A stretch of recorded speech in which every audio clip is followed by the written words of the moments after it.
Sir दूसरी किताब की अगर बात करें हम जो आप हिस्ट्री मैन जो आपने लिखी, जादूनाथ सरकार, जीएस देसाई और रघुवीर सिंह, ये तीनों लोग अलग अलग वो लाइफ के अलग अलग हिस्से के हैं। पर इसमें जैसे जादूनाथ सरकार की हम बात करें तो उन्होंने तो हिस्ट्री तो लिखी ही लिखी है, पर उन्होंने एक नेशनलिज्म को भी शेप किया है। तो उस चीज़ को आप किस तरीके से देखते हैं? क्योंकि उनको लोग एक तरीके से नेशनलिस्टिक हिस्टोरियन मानते हैं और पर्टिकुलरली औरंगजेब के ऊपर, मुगल के ऊपर तो उनका इतना ज़्यादा काम है। वेल, ये किताब तो मुझे जब मैं अपने फर्स्ट ईयर में था। अच्छा, तब का है? तब का मतलब तब मुझे इसके बारे में पता लगा, और वो भी बड़ी सर अजीब। कब थे आप फर्स्ट ईयर में? मैं फर्स्ट ईयर में 1973 में था। Oh my God! एंड मैंने सेंट स्टीफेंस कॉलेज में फिजिक्स ऑनर्स ज्वाइन किया था। Oh my God! और फिजिक्स ऑनर्स ज्वाइन करने के कोई 6 महीने बाद ही हाँ। मुझे ये महसूस हुआ कि मैंने बहुत बड़ी गलती की है। पर उस जमाने में मतलब 1 साल खोना बहुत बड़ी बात थी। अच्छा। तो कोई ये नहीं सोचता था कि मैंने इतनी बड़ी गलती की है कि अब मैं नेक्स्ट ईयर फिर एडमिशन लेके कोई और सब्जेक्ट लूँ। नहीं है, मैंने कहा कि अब ये चुन लिया तो इसको किसी तरह फिनिश तो करना है। पर मेरी फिजिक्स में बिल्कुल भी रुचि नहीं थी, कोई दिलचस्पी नहीं। तो मैं पर फिजिक्स में काफ़ी मेहनत करनी तो पड़ती है, वो करता था मैं। पर अपने आप को मतलब to keep myself entertained, जो सेंट स्टीफेंस कॉलेज की लाइब्रेरी है उधर जो भी जाके मेरे को हिस्ट्री किताब मिलती थी मैं वो लेकर रात को वही पढ़ता था। तो बाय चांस मुझे ये किताब मिली, which was a collection of letters which Jadunath Sarkar और जीएस सरदेसाई, जो उनके आपस में जो लेटर्स एक दूसरे जो खत लिखते थे जी। और उनमें से उन्होंने कुछ लेटर्स के बारे में उनको निकाल के दैट बुक वाज पब्लिश्ड। और उसमें पहला जो खत था वो था कोई 1905 में, 1906 में, and the last letter was sometime in 1954 और 1955। तो ये लगभग 50 साल तक they kept writing letters to each other. और मैं पढ़ने लगा, आई वाज इंटरेस्टेड बिकॉज उसमें बड़ा ही ऑब्सक्योर डिटेल था कि उधर जाने के लिए फलाने जगह जाने के लिए you have to take this train, और ये ट्रेन आपको इस स्टेशन में छोड़ेगी, फिर वहाँ से आप बस पकड़ना, फिर वहाँ से आप ये करना, उस तरह के डिटेल्स थे। बेसिकली उनका at that time when they wrote history, उनका आइडिया ये था that we must get to the actual facts. Okay. और वो एक्चुअल फैक्ट्स के लिए मतलब इट मेंट कि आप पहले उधर जाओ और वो जगह देखो जहाँ पर उस दिन ही camped, so and so camped, then next day वहाँ से जब मार्च किया 20 किलोमीटर दूर तो दूसरी जगह कैंप किया, तो वो 20 किलोमीटर जाके दूसरी जगह जाओ। So they were very very detailed. And और 1977 में मेरे को by chance again I found कि कुछ लेटर्स रघुवीर सिंह के भी थे टू जादूनाथ सरकार एंड जादूनाथ सरकार लेटर्स टू रघुवीर सिंह, वो भी किसी ने पब्लिश किया था। तो तब मुझे लगा यार इन तीनों की जो the relationship which is there is quite interesting. पर उसके बाद मुझे ज़्यादा मौका नहीं पड़ा। पर एक बार 2002 या 2003 में मुझे सीतामऊ जाने का मौका मिला। हाँ। तो सीतामऊ में वहाँ पर रघुवीर सिंह ने उनका जो पुराना महल था उन्होंने उसको एक रिसर्च लाइब्रेरी बनाई थी, और वहाँ पर ही सभी चिट्ठियाँ थी, जादूनाथ सरकार की, जीएस सरदेसाई की और रघुवीर सिंह की। और मुझे लगा ये कहानी बताने लायक है, that they were these 3 people who were really committed to writing history. और ये कहना कि दे वर नेशनलिस्ट एक्चुअली सही नहीं होगा। Okay. उनका व्यू था, आई मीन जादूनाथ सरकार तो actually was a great supporter of the British. उन्होंने he had no sympathies with the Congress, और वो ये सोचते थे कि मतलब nationalist history is not correct history. उनका व्यू था history has to be fact based and factual. And there is a famous line of his कि मुझे कोई परवाह नहीं है कि मेरी हिस्ट्री से कंट्री की इमेज खराब होती है या सुधरती है। That is not the job of the historian. The job of the historian is only to tell the truth. So this is not a nationalist view. Okay. nationalist होगा वो तो हमेशा यही चाहेगा कि मैं मतलब जो भी है उसको बढ़ा चढ़ा के इस तरह बताऊं कि मेरे देश की जो छवि है, जो इमेज है, वो और अच्छी हो। पर जादूनाथ सरकार was totally opposed to that. Okay. And और उनके और जीएस सरदेसाई के बीच में कुछ हद तक मतभेद भी इस बारे में थे, because G S Sardesai to some extent was a Maratha nationalist. And he writes on Maratha. He writes on the Marathas, and he wanted to show the Marathas as being, a great people. Shivaji as being a great soldier, a great politician, a very accomplished human being. And Jadunath Sarkar would always say that this is all so, this is all maybe true, but you cannot depart from the facts. Exaggeration? You should not exaggerate. Okay. अगर आपको जो तथ्य हैं, जो element, जो actual historical facts हैं, वो ये कहते हैं कि मतलब XYZ हुआ, तो उसको आपको छुपाना नहीं चाहिए. हाँ, ठीक बात है. And you should never take the explanation which is the most benign explanation. You should go for the explanation which appears to be the correct explanation. So Sarkar was not a nationalist. Okay. वो जो कहते हैं he was a empiricist. मतलब उनका view था that I will go where the facts take me. पर उनके बारे में ऐसा परसेप्शन क्यों है? अब उनके बारे में परसेप्शन इस तरह बना because he wrote a book which people thought is very critical of Aurangzeb. So because of that people started saying that he is the objective historian. और उन्होंने औरंगजेब के बारे में जो सही कहानी वो बताई थी, पर उसको कुछ हद तक सप्रेस किया गया, पर वो कहानियाँ थोड़ी बढ़ा चढ़ा कर हैं. अगर आप जादूनाथ सरकार की किताब पढ़ें on Aurangzeb carefully, you will also realise कि वो साथ साथ ही is critical of Aurangzeb, but he is also a great admirer of Aurangzeb. Like how? Because he saw him as someone who was very austere in his life. मतलब वो normal Mughal rulers की तरह, मतलब he was not, he didn't let the good life overwhelm him. He was very austere. He was a very good soldier. He always led from the front. जिस तरह के situation उनके सिपाही थे, उसी तरह की तजुर्बा उनका भी था. So for all those qualities, Sarkar also admired Aurangzeb. साथ साथ जब उन्होंने औरंगजेब के बारे में 5 वॉल्यूम में हिस्ट्री ऑफ औरंगजेब लिखी. जब तीसरी वॉल्यूम निकली, उसी साल उनकी हिस्ट्री ऑफ शिवाजी भी निकली. और 1919 में. So he bought Aurangzeb and Shivaji together, and people at that time used to criticise him that he is very favourable towards Aurangzeb, पर ये शिवाजी के खिलाफ है. तो Marathas were totally against Jadunath सरकार.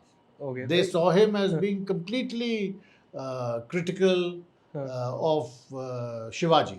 इस पर जीएस सरदेसाई का क्या ओपिनियन था? तो जीएस सरदेसाई का ओपिनियन ये था that he was very worried, he was very troubled, because क्योंकि सब लोग जानते थे कि ये जादूनाथ सरकार के दोस्त हैं, तो इनको बहुत गालियाँ पड़ती थी. And he says मैं तो बाहर मुंह भी नहीं दिखा सकता, because और उसकी एक वजह ये भी थी कि जो मुगल डॉक्यूमेंट्स हैं उसमें शिवाजी का नाम हमेशा शिवा रहता है.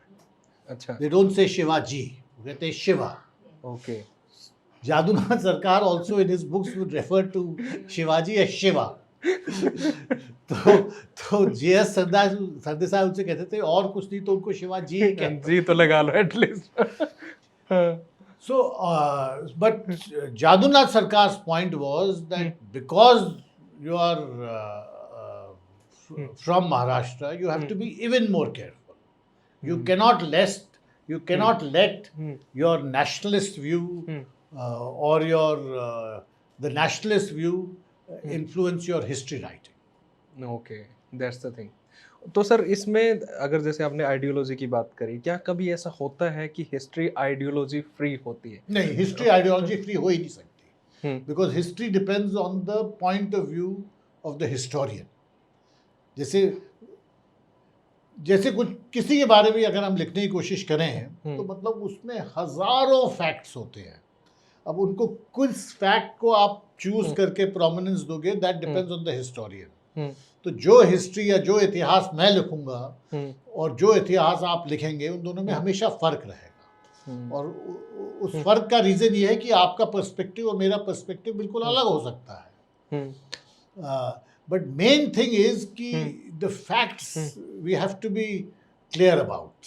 मतलब इट शुड नॉट बी कि आप कोई फैक्ट्स को सप्रेस कर रहे हो अपने पॉइंट ऑफ व्यू को बढ़ाने के लिए, या मैं कुछ फैक्ट्स को ज़्यादा इंपॉर्टेंस दे रहा हूँ अपने पॉइंट ऑफ व्यू को बढ़ाने के लिए। So balance judgement is very important. और ये भी जो लोग हिस्ट्री लिखते हैं और जो पढ़ते हैं उन दोनों को ये समझना चाहिए that history is not objective science. We can try to be objective but it will always remain subjective. Ideology free तो कभी हो ही नहीं सकती। तो सर ऐसा भी हो सकता है कि फैक्ट एंड फिगर के सहारे भी आप अपनी आइडियोलॉजी को एक्सटेंड कर सकते हैं अपनी हिस्ट्री में? ऐसा भी हो सकता है फिर तो, कि अगर आपने पर्टिकुलरली 10 फैक्ट हैं, इस मेरी ये आइडियोलॉजी है, इससे मेरे 6 फैक्ट मैच कर रहे हैं और आप ये बोलोगे कि ये तो फैक्ट है, ये एविडेंस है, एक वकील के तरीके से आप उसको लिख सकते हो। हाँ, तो पर अगर उसमें फिर आपकी हिस्ट्री में हमेशा कमियां रहेंगी, क्योंकि जो वकालत कर रहा है और जो हिस्ट्री लिख रहा है उसमें काफ़ी फ़र्क है। Because the job of the historian is not to present the best case, उनका job is to present the most reasonable case. मतलब सब फैक्ट्स को मतलब ध्यान में रखते हुए, पर साथ ही साथ ये समझना भी जरूरी है कि हाँ मतलब मैं कोशिश कर सकता हूँ ऑब्जेक्टिव होने की, मैं कोशिश कर सकता हूँ आइडियोलॉजी फ्री होने की, पर वो संभव नहीं है। But we can try. थोड़ा बहुत हो ही जाता है कहीं, थोड़ी बहुत हो ही जाएगा, हो ही जाता नहीं है, हो ही जाएगा। हो ही जाता है। पर इंटरेस्टिंगली मैं अगर प्रेजेंट टाइम की बात करूं तो मेडिवल इंडिया जो है वो उसको एक कॉन्फ्लिक्ट के तरीके से देखा जाता है और पर्टिकुलरली एक पॉलिटिकल कॉन्फ्लिक्ट है वो। उस मेडिवल हिस्ट्री को हम एक आइडियोलॉजी के तरीके से भी देखते हैं, हम आज के प्रेजेंट को अपना भुनाने के लिए भी देखते हैं। तो हिस्ट्री एज ए पर्पस और एज ए पॉलिटिकल पर्पस, उसको आप किस तरीके से देखते हैं प्रेजेंट कॉन्टेक्स्ट में? अब history has always had a political purpose. मतलब आप सिर्फ हिंदुस्तान में नहीं, हाँ आजकल है मिडीवल की हिस्ट्री के बारे में बहुत सारे मतभेद एंड लॉट्स ऑफ कंट्रोवर्सीज, पर ये सिर्फ इंडिया में नहीं है, all over the world history writing is very contested. Because जब आपका कंटेम्प्रेरी प्रेजेंट फेज पोलराइज्ड होगा तो views of the past will also be polarised. तो जैसे आजकल पोलराइजेशन जैसे हमारे पॉलिटिक्स में या हमारे समाज में है, तो उसका मतलब स्वाभाविक उसका एक असर तो ये होगा कि our view of the past will also get polarised. और whether it was polarised to the same extent in the past or not, लोग हमेशा ये समझेंगे कि जो कंटेम्प्रेरी पोलराइजेशन वो पहले भी थे। So the job of the historian is to try to see to what extent is contemporary history related to the past, और ये भी हो सकता है कि what is happening in the present is not related to the past. अब इसी चीज को इस तरीके से अगर देखें कि हिस्ट्री पोलराइजेशन का ही माध्यम बन जाए और जानबूझ के प्रोपेगेंडा के थ्रू, तो उसको आप कैसे देखते हो आज के कॉन्टेक्स्ट में, हिंदुस्तान के, भारत के आज के कॉन्टेक्स्ट में? आज के कॉन्टेक्स्ट में बिल्कुल history is a weapon in the ongoing polarisation. अब उसके बारे में क्या किया जा सकता है, वेरी डिफिकल्ट टू से। तो आप ये तो नहीं कह सकते कि सिर्फ एक तरह की हिस्ट्री पढ़ानी चाहिए जिससे पोलराइजेशन ना हो, because that will lead to a kind of उसका नतीजा ये होगा that other views will be suppressed, and the more views they are the better it is. So I think the only way out of that is जो history पढ़ रहे हैं, जो इसके बारे में सोच रहे हैं, उनको खुद को अपना एप्लीकेशन ऑफ माइंड करना चाहिए to understand। वो तो एप्लीकेशन ऑफ माइंड कर ही रहे हैं सर, जानबूझ के डेलिबरेटली उसको उस तरीके से दिखाने में। नहीं, वो तो दिखा रहे हैं, पर जो लोग उससे इन्फ्लुएंस हो रहे हैं उनको सोचना चाहिए कि दैट इज दिस बिकॉज़ क्या हम हिंदुस्तान के लोग इतने जागरूक हैं हमारी हिस्ट्री के बारे में? अब कुछ हद तक है भी, मतलब ये मैं नहीं सब कितने प्रतिशत है? नहीं, अब ये कहना मुश्किल है, पर मैं इस बात से सहमत नहीं हूँ कि जो पोलराइजेशन है वो सिर्फ हिस्ट्री राइटिंग के वजह से है। मुझे ये लगता है कि पोलराइजेशन ऑलरेडी सोसाइटी में है and then we are reflecting it back on the past. Okay, तो पब्लिक हिस्ट्री एक सिविलाइजेशनल प्रोपेगेंडा नहीं है? Public history is not propaganda. Public history can be propaganda. कुछ लोग लिखते हैं प्रोपेगेंडा पॉइंट ऑफ व्यू से, but other people try not to write it as propaganda. Okay, तो सर वापस किताब पे आते हैं। जीएस बहुत अच्छे डिप्लोमेट हैं सर, आप बहुत अच्छी डिप्लोमेटिक लग तरीके से बात बताई आपने।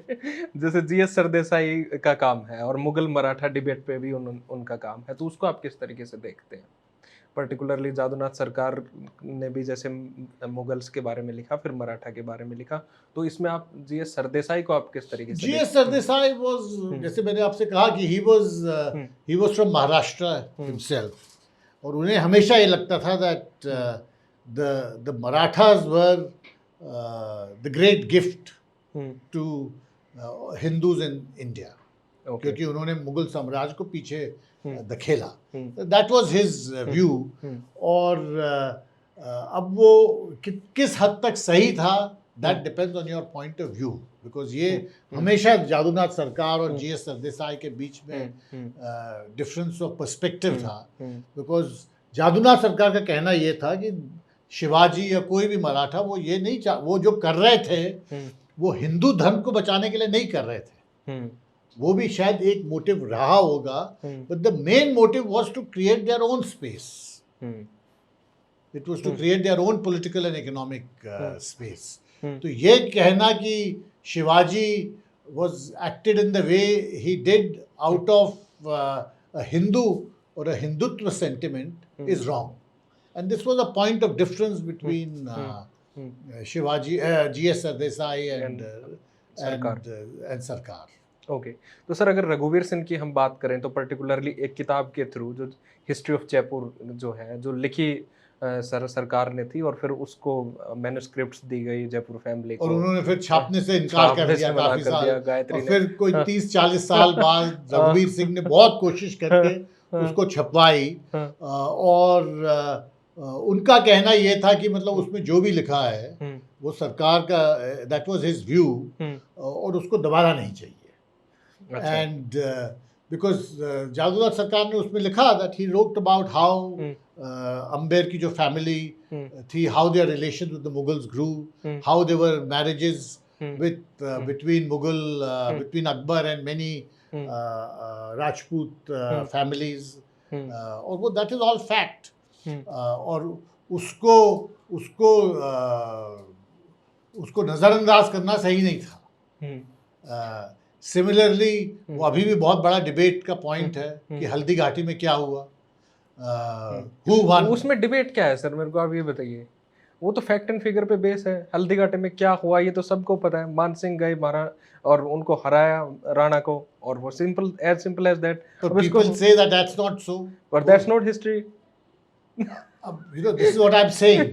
पर अब कोई कहता कि नहीं, अब जो कहते हैं कि जो अब उनका पॉइंट ऑफ व्यू क्या है, वो कहते हैं कि एक तो राणा प्रताप को पकड़ा नहीं गए वो, और ये भी नहीं है कि मतलब मेवाड़ का जो किंगडम था वो खत्म हो गया। So how can you say that he was defeated, and in fact in the end Jahangir को संधि करनी पड़ी आफ्टर अकबर विद राणा प्रताप्स सन। तो वो कहते हैं how do you say that he was defeated. अब ये वो वकालत वाली बात नहीं लगती? बिल्कुल वकालत वाली बात है। अगर वकील के तरीके से हिस्ट्री देखोगे तो आपको फैक्ट मिलेंगे फिर उसमें, you know, but this is two different points of view. Okay, जैसे आप मेवाड़ से हैं, आप कह सकते हैं that Rana Pratap was fighting out of for independence, because he didn't want to be subservient to the Mughals. ये बात तो सही बात है, बिल्कुल सही बात है। So that is one point of view. पर who was leading the Mughal armies? It was Man Singh, yes, from Amer. Yes. अब वो क्यों कर रहे थे? Because he thought that we need to be bigger than our small kingdoms. And उनको ये लगा कि with Akbar we all have a stake, so we can create a better space for all of us. तो वो भी अपनी तरफ से सही थे। So this was a clash of two principles. मतलब दो अलग अलग सिद्धांतों के बीच में टकराव था कि and वो जो मतलब अंग्रेजी में अगर मैं कहूँ, it was a clash between a narrow patriotism and a larger patriotism, but they were both patriots. अब इसीलिए that is why it is such a contentious issue to this day, that अगर आप सिर्फ एक पर्सपेक्टिव से देखें और वो मेवाड़ के पर्सपेक्टिव से या राणा प्रताप के पर्सपेक्टिव से, then the point of view of Man Singh, which is also correct, that we are trying to create a larger space जिसमें हम सबका, in which we are all a part, उस व्यू को आप कैसे सप्रेस कर सकते हो? एक्चुअली राजस्थान की डेप्यूटी चीफ मिनिस्टर तो यही बताती कि मेरी सबसे बड़ी पॉलिटिकल उपलब्धि ये है कि वहाँ पे मैंने ये करवा के बोर्ड पे ये लिखवा दिया कि इस हल्दी घाटी के युद्ध में राणा प्रताप की फतेह हुई पर थी। वो अपने खुद के एंसेस्टर्स को अगर she doesn't want to give credit to her own ancestors, then what can be done? यही है, उन्हीं की दादी पे अगर आते हैं दोबारा हम, दादी या जो भी है उनकी, महारानी गायत्री देवी, तो महारानी गायत्री देवी को फिर कैसे कन्विंस किया रघुवीर सिंह ने उस हिस्ट्री ऑफ जयपुर?